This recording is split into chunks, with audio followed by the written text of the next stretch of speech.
فرق یہ ہوتا ہے کہ انسان جب اپنی عمر کے ایک حصے تک پہنچ جاتا ہے، یعنی جوانی سے گزر جاتا ہے، ذمہ داریوں تک پہنچ جاتا ہے، پھر اس کو یہ احساس ہوتا ہے کہ یہ جو دنیا کی خواہشات ہیں یہ لامحدود ہیں اور میرے وسائل جو ہیں وہ محدود ہیں۔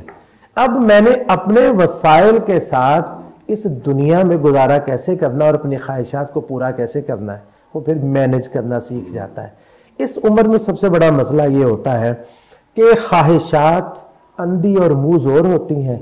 لیکن ان خواہشات کو پورا کرنے کے لیے بچے اپنے والدین پر ڈیپینڈڈ ہوتے ہیں، اور والدین کے وسائل کتنے ہیں؟ عام طور پر بچوں کو اس سے کوئی سروکار نہیں ہوتا، اور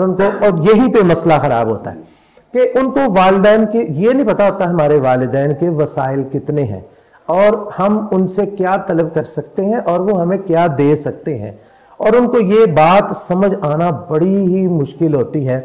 کہ ہمارے والدین کے پاس جو مال ہے یا دولت ہے یا پیسہ ہے یا وہ اپنی تنخواہ لیتے ہیں یا وہ جو کاروبار میں وہ کماتے ہیں وہ دیتے ہیں ہم کو ہی ہیں، لیکن وہ ایک طریقہ کار کے مطابق، جیسے دیکھیں نا اللہ رب العزت نے قرآن مجید میں ذکر فرمایا